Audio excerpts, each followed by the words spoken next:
Hello, welcome to the Holistic Travel Nurse podcast. If you're watching this or if you are listening, I have a longtime friend who is a board certified naturopath, who's someone we have known each other many years, Forever.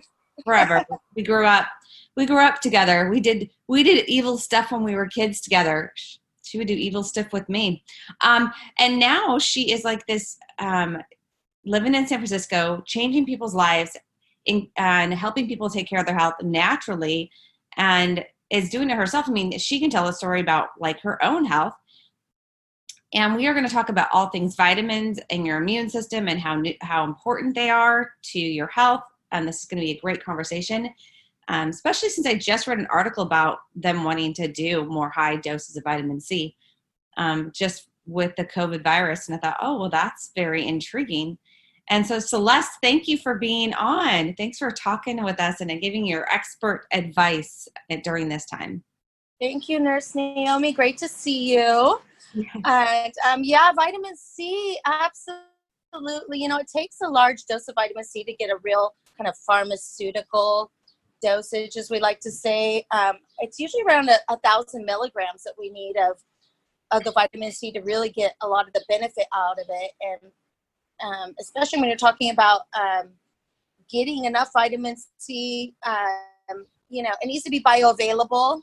And so the natural ones tend to be easier for us to absorb versus a synthetic. Although, when you do get hospitalized, you probably know more about that. It'll work if they give it, in the synthetic form, or if they give it to you through the IV, it worked as well. But in the bioavailable forms, the natural forms, it's usually starting off about 1,000 milligrams, and that's per dosage. You can dose many times higher than that if somebody was really needing to boost the immune system and get a more powerful protective or immune system boost effect out of the vitamin C. And then you can do those multiple times per day as well. So of years already, long before allopathic medicine started, the people knew about the vitamin C. We know about that one already. And so, that's something that people are familiar with. And I think a lot of times people have forgotten, since allopathic medicine has become so popular, about more of the traditional practices that we have been practicing already for thousands of years. So definitely, like your all the citrus, especially when you're getting into the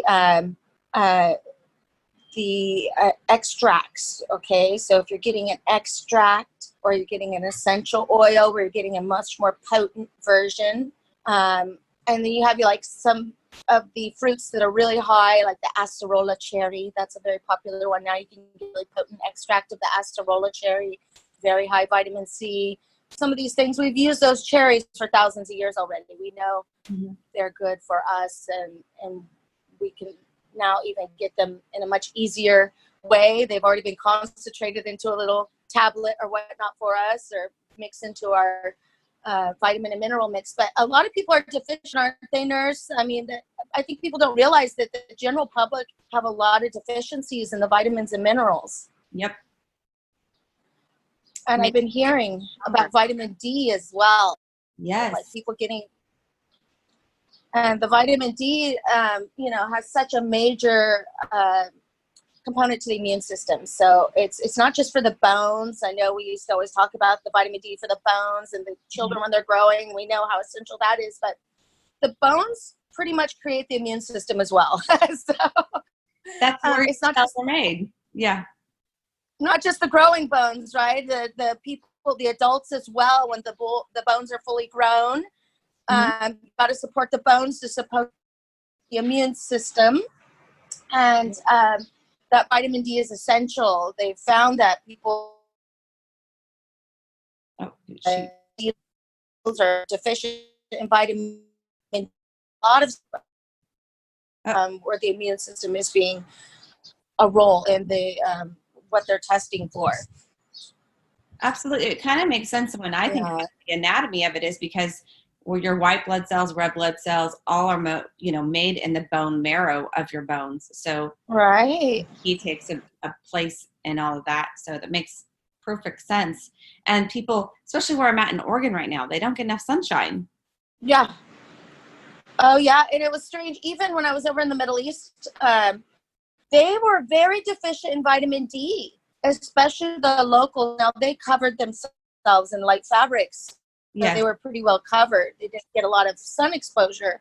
But I come to find out I was one of the girls, in the Middle East that were like, oh, go to the beach every morning and jog and wear your bikini to the beach and shorts and get sun on your skin.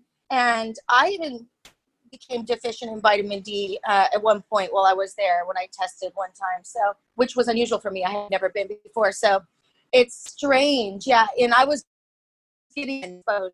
So it's really important to check. A lot of people think, oh, well, I get, sun on my skin while I'm driving or when I'm doing my sports or whatever, but that's not going to guarantee that you are definitely getting enough vitamin D. So I've been hearing a lot about that in San Francisco Bay Area. Again, a place where we don't always get a lot of sunshine. And people are talking about, a lot of the nurses around here are talking about everyone's deficient in the vitamin D now in the Bay Area. They all need vitamin D supplementation. Okay, yeah. So, and things have changed.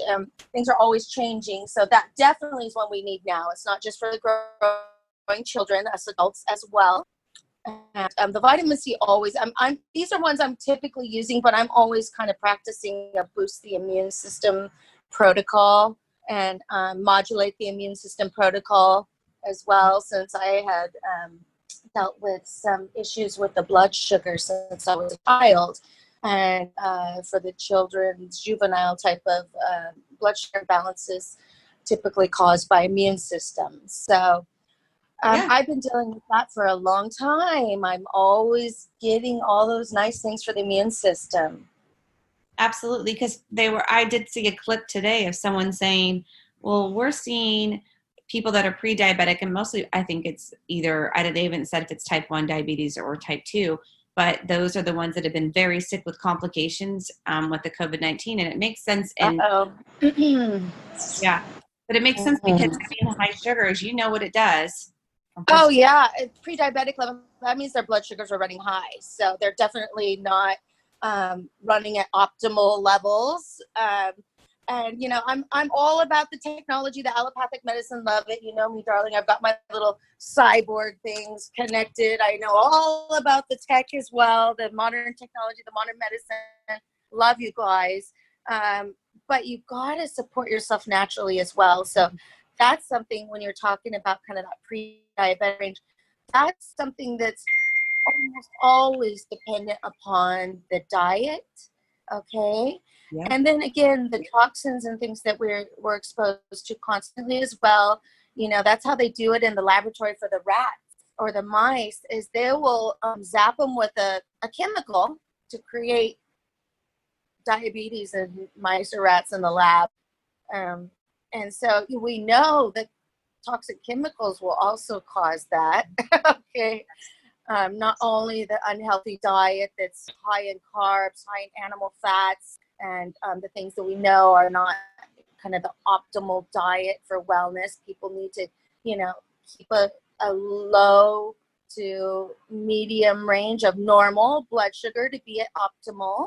Mm-hmm. When they get into those higher limits of the normal, even they start to get to pre-diabetic diagnoses. And so the whole body is going to react differently at that state, including the immune system. The system's going to be more susceptible to infections, and typically infections, and also for things like ability of the immune system to respond. These types of things, when the sugar's at the right level, okay, and it's supported in getting all the right nutrients, getting all the right diet, being able to be in a place where people are healthy as far as their their mental state, they're getting relaxation, getting social support from their family and their friends or colleagues wherever they're at. these are kind of the things we need to be at baseline to be optimal health and immune system. So absolutely. Yeah. Oh, that's too bad. I didn't hear that report. Yeah. They can do something now that they're only getting a pre-diabetic kind of a diagnosis. Means there's still an opportunity to be able to change that and transform back into a non-diabetic range. Yeah. So, Yeah, I kind of read. I just saw a little snippet of it, but I think it's in like if when you're working with somebody and you're working with keeping their and educating them that it's so important to keep that blood sugar at a low level, and then the low carb life obviously now shows forth that it's does more than just keep your blood sugar at a low level. It helps with your immune system. So yeah, the immune system's so sensitive, right? I mean, it really is that sensitive, like a little bit low, and your vitamin D, and it can throw your immune system off. So the immune system, it's very, very sensitive, that system. So it really, if people are letting their sugars run a little high, or they're not getting enough of all of their vitamins and minerals, the immune system's going to immediately correspond to that. It's a very sensitive system. And I've talked about this because I told my daughter, she goes, oh, well, we can just eat all this. I just had a nice healthy salad. But we've talked about this before, you and I, just off camera, that our food now is so different than it was 100 years ago. You can't just eat a whole bunch of healthy food to get all the nutrients you need in your body. Right? Absolutely. Yeah. So, I work with Dr. Cousins as well. So he's been talking about this stuff for a long time. The whole agriculture, even in organic. So let's say you're buying organic, thank God. So you're not going to expose yourself to all these chemicals that would be coming in to a commercialized vegetables or fruits. Even when you're getting organic, the soil has changed so much over all these years that it's depleted a lot of the nutrients that we would get before, so it's not only organic, the organic's the best you can get. Your homegrown and a clean, really fertile soil that's nutrient rich is the best you can get. But not everybody is, living in Hawaii or whatnot and has their own private little garden on the, rich soil. Even with that, that we do need to supplement. So it's just so critical. There's just the entire topsoil level has changed. It does not have all the same amount of vitamins and minerals that were priorly in the topsoil. So that's where we started this whole supplementation practice over these years, decades we've been doing it. We weren't getting it out of the soil anymore. So even when you're getting organic. So yeah, absolutely. You want to choose organic. You want to choose the best possible, but still you got to supplement. Yeah, you bragged about that. I mean, I've known you since, I don't know, long time. And you have been a type 1 diabetic since the age of 6. And you travel a lot. You interact with a lot of people. And when's the last time you've been sick? I don't get sick. I swear, I don't catch the cold. I don't catch the flu. I've been bragging about that for decades. You know that. I'm always bragging about that. All my friends and family know what herbs and vitamins and supplements I like people to take because I've been saying it for decades. Elderberry right now is what I'm recommending for everyone because it's so cool. It's been used for so many thousands of years. Most people are familiar with it. And most people, at least in the European and American countries, are familiar with it. Mm-hmm. And they'll be ready to take it because they know that one already. They know it. It's called sambuca over in the Latin European countries, or maybe the South American countries. Elderberry, English-speaking countries. And do you think it's take prophylactically? Oh, absolutely. Prophylactically. Okay, this will knock out viruses almost immediately. And that's where we typically use it. First, when you first feel like a cold or something coming on, like that's when you load up on your elderberry normally, right? But you got to figure right now, everybody's probably getting some exposure to this COVID. It's just a matter of who's going to come down with it. Mm-hmm. Okay. Cause I mean, there's just such a large number of people. It's kind of like the flu. Every flu season, you probably get exposed to the flu every year. Mm-hmm. You catch it or not, you had some exposure to it. And you know that working in the nursing field, Mm-hmm. you guys get exposed, you know, I mean, practically it's airborne type of, you know, if you're breathing, you know, I mean, If you're you around guys get public. exposed. So, Yeah. you know, I mean, I know you guys get exposed a lot more than, you know, people who are not working in the healthcare setting. So, you know, yeah, it's just a matter of actually keeping your immune system so well fortified that it's not going to get you, is how, you know, I like to put it. Something tries to get you, but you don't have to let it get you. So it takes a lot of work. It actually takes, it's not just, oh, I ate a salad, you know. Mm-hmm. Great, you're eating healthy, you're eating the healthiest possible, you're making sure you're really getting all your supplementation, all the basic vitamins and minerals, that's just a given. Mm-hmm. Okay, most of us know that in America since childhood. Mm-hmm. That was well enforced, at least on the West Coast. You know, but then again, you got to really amp up. Your multi is not necessarily going to have a really super high dosage of vitamin D or vitamin C, where you want to supplement a lot of extra of those, right? Mm-hmm. So absolutely, you got to supplement. And then you need all of your botanicals, right? Your herbs and your essential oils, you know, Sleep. frankincense, on guard. All those things. And then how is it great for, I mean, important for getting rest right now and dealing with stress and not consuming all the negativity and the mindset that affects the immune system? Oh, thank you for bringing that up, Dylan, because I keep reminding the family members who are at senior citizen age and above, you know, that I'm keeping them inside anyway, but I'm like, and don't watch the news all day. Watch some of your more inspiring media, something, whatever they like. If it's the nature, the church channel, the whatever it is that inspires them, you know, something uplifting, something positive, their music. Yep. Yeah, because the media is making money on, you know, the more fearful everyone is. And I'm not saying they're not doing a good job about the journalism, informing people of what people need to know about. That's important. We know that. We appreciate that. But a 24/7 news cycle of just keeping people traumatized and fearful is not good for the immune system, you know.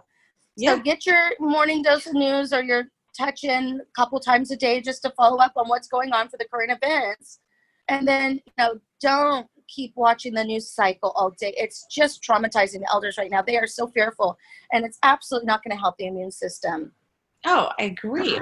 Just go shut it off in the areas. Also, because I'm sitting in my bed right now, but how important is sleep? Oh, sleep. Oh, absolutely. You got to get enough sleep. And I don't know why I'm constantly having to remind people about this one. And even the people's in the medical profession, you know, all kinds of people that you would expect to know and practice how important the sleep, 7 to 8 hours a day, they're saying is the required amount for a healthy sleep cycle, and to get enough sleep and rest to rejuvenate the body, including the immune system needs rejuvenation. Yep. Absolutely. And like you're talking about, the, you know, being able to just relax and, you know, keep yourself in a good, relaxed and healthy frame of mind and state of mind, even if you're not somebody who's watching the news all the time. It's, you know, you can't give in to that fear. The fear is going to defeat the immune system very quickly. So you can't be fearful. You need to be proactive. Absolutely. You need to be, you know, informed.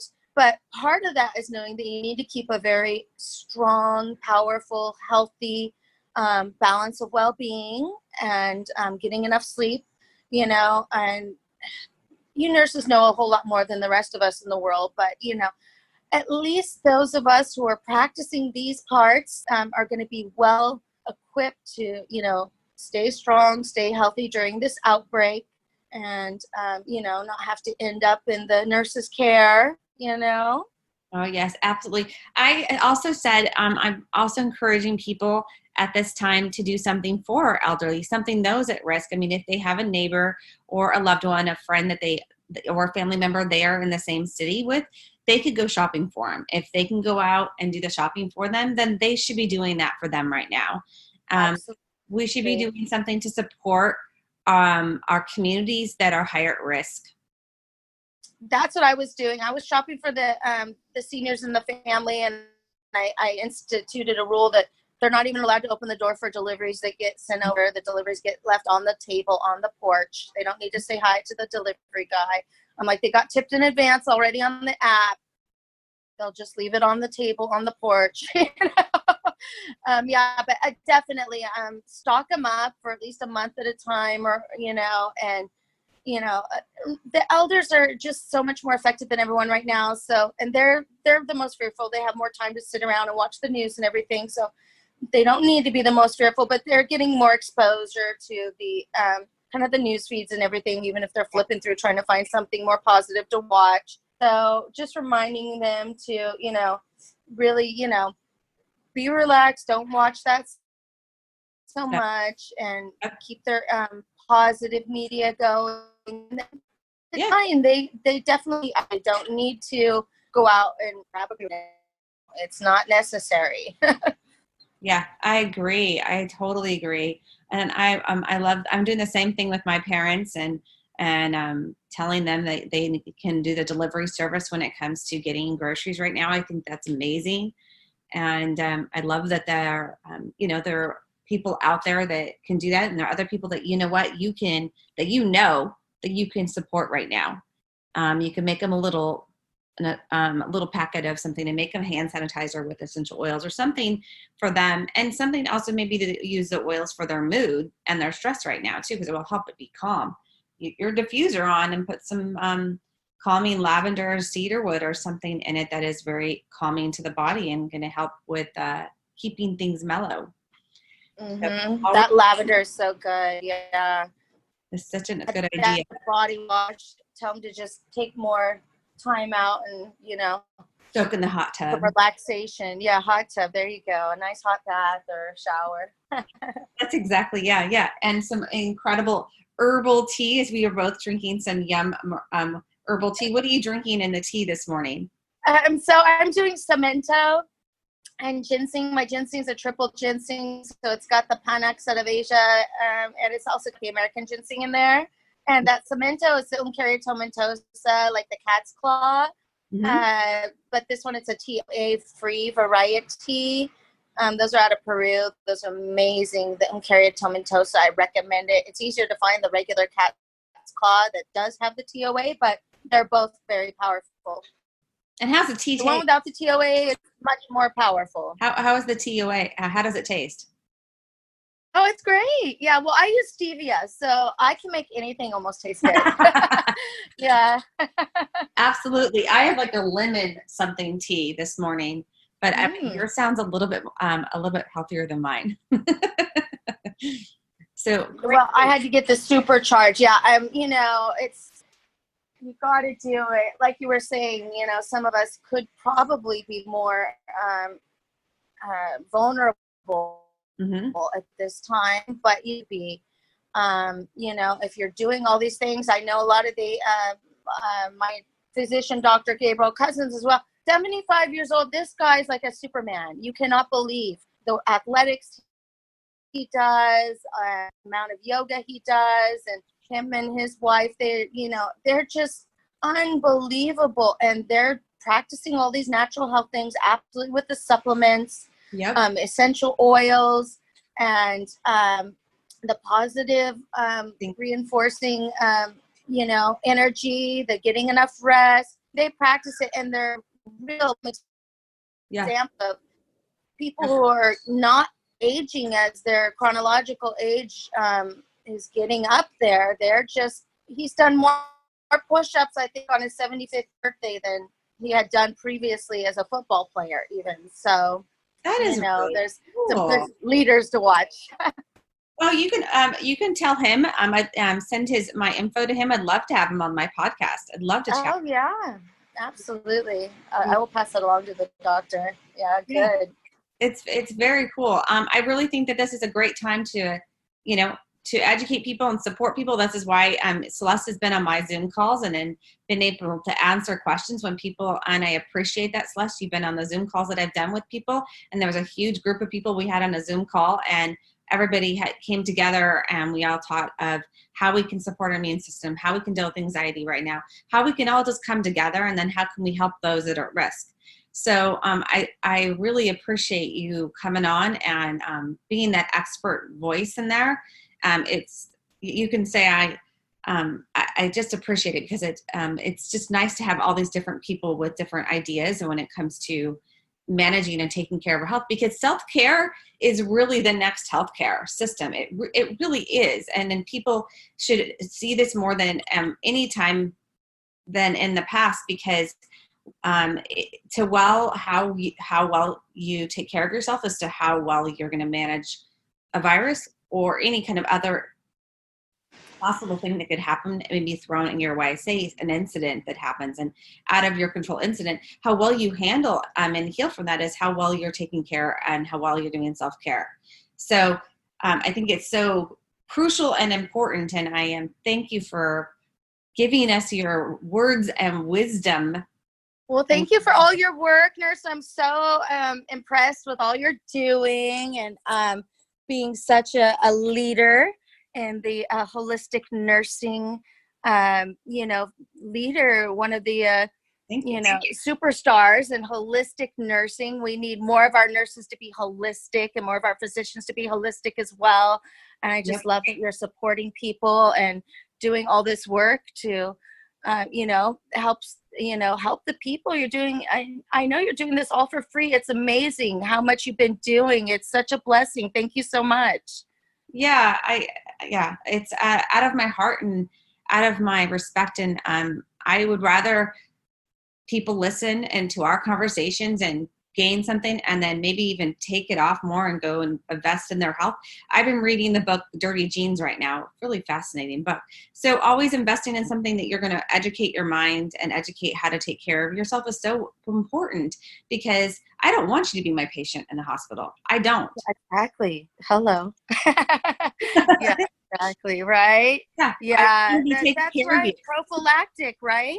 Prophylactic. Yeah, you got to keep yourself out of the hospital. Yes, I want people to invest in their health, and that's one way investing in their health is investing in knowledge and education, and listening to podcasts like this, or reaching out with someone like Celeste or I that would really be able to help you. So that's what we love to do. So I appreciate you coming on. I appreciate your heart and helping other people too, because you feel the same way. You want people to feel as vibrant as you do and healthy as you are. Well, we have some information going around Silicon Valley right now, darling. They're saying they're going to be able to extend our lifespans radically within the next decade. And now some of the doctors, even over in Harvard, they're working on these things where they can make us young again. So I'm like, oh, yeah, that sounds great. Sign me up. But extend the lifespan, which we can do naturally already, as you know. But I mean, our oldest live now are getting to about 120, right? Mm-hmm. So, but they're saying even radically be able to extend the lifespan, and to be able to genetically, like you were talking about with the genes, kind of get our genes to make all of our cells young again. So all kinds of fun, exciting things going on in Silicon Valley as well. For those of us who can keep ourselves as healthy and well and long-lived as possible already, there's going to be some amazing, great opportunities coming along, within the next decade that we've not had available to us before. So that's exciting as well. Oh yeah. You've talked to me before about the stem cell stuff and the stem cell things that have happened with stem cell. Stem cell, the regenerative medicine keeps progressing. So that is absolutely amazing field in the regenerative medicine when they're working with the stem cells. That keeps progressing. We're moving forward in that practice here in the U.S. as well. Finally, we're doing a lot with that. And then these doctors I was talking about out of Harvard, where they're actually working with the genetics. So they're able to genetically now get the kind of reset the DNA to where our cells stay young. Like when we were at our peak, what's the peak for adults? 21 to 25, something like that, right? Yeah. We feel not like we're like a little bit dragging. I don't know. There's days where I feel actually pretty good compared to like a couple years ago. And I feel that as I'm aging, I'm actually, if I will do the self practices that I have, the protocols that I know that I need to be doing daily, I feel pretty good in my body. Oh, Not have the body that I had in my 20s, but hey. Well, I have a better body now than I had in my 20s, but that's okay. You know, that's okay. You know, you probably do too, darling. You've done amazing things. I've seen you just radically, transform your health with your getting into your natural health. You know, I bet the nursing school was so hard. I remember when you were back studying in nursing school and just how much strain you were under back then. And before you'd always had really kind of a healthy lifestyle background with the family and everything. We're promoting healthy living, but they didn't know much about supplementation or about herbal botanical medicines. They kind of just knew about eat healthy type of thing, so we were lucky to have that background going for us. But yeah, I've seen myself radically transform over decades. I've seen you radically transform over decades. And we can get better and better. It doesn't have to be. I keep giving that example of Dr. Cousins. He's 75 years old. He did more push-ups than he was able to do as the captain of the football team in college. It's like, wow, doctor, I have something to look forward to that, it's not necessarily once you hit those senior years, that the people are just degenerating when they're aging. No, I see a lot of examples of the people who are doing really well, even in their senior years, who are, staying very active, very fit, very well, healthy, thriving, so at all age levels, Yeah. My stepmom, follows a very strict guideline in what she does. And I think she could outwalk me. I think she walks like 4 or 5 dogs and walks, I don't know, many miles in one day. And I was like, I'd have this, and she walks fast, like a very fast pace. I'm like, I'd have to keep up with her. And she's 74. I'm like, let me keep up with you, but I'm also shorter. So it's like, I had to jog to stay at her pace, but it's totally true. So but it's about investing in your health and investing in choosing a natural approach. And we didn't even discuss this. We'll have to discuss it on another call, but how much toxins play with our immune system. They will break your immune system. Oh, yeah. And like you were saying, darling, absolutely. You're the number one investment. My favorite thing to invest in the world is my health, absolutely. My family's health. Absolutely. Best investment you can make is in yourself and your family for the, I don't know what other things people would want to put their money on first, but, absolutely the best investment I can think of is keeping your health up, keeping your immune system strong, especially right now. Investing in all these botanicals that are known for thousands of years to be so supportive for the immune system and the vitamins and minerals that we need. And not just some one little thing. It's not just one little thing is a kind of a cure all. There's a whole lifestyle, and there involves a lot of different botanicals, a lot of different vitamins and minerals that we're constantly using to support this really, complex, body, mind, spirit that we're working with here. So, yeah. And it's not that we're saying we're not against anything that's happening. If people need to go get modern medicine, then they have to go get modern medicine. We're just, absolutely. But self-care is crucial to feeling and aging at a slower process and feeling amazing. It's about investing in your health. So yeah, absolutely. I totally agree. Well, thank you so much for being on. Thank you. Yes, and I look forward to other chats. I wonder what you're doing with your time right now, being stuck inside in San Francisco. Oh, well, okay. Home and food at home and working online a bit. So, there's ways to stay active even in the home. And there's ways to be active. just talking to the family and friends. pretty easy going over here right now. Well, good. Thanks for being on, and yeah, send a note to your friend. Your doctor friend. I'd love to have him on. Really awesome. Great. And Thank you, darling. Have a great day. yes, thank you. Thank you.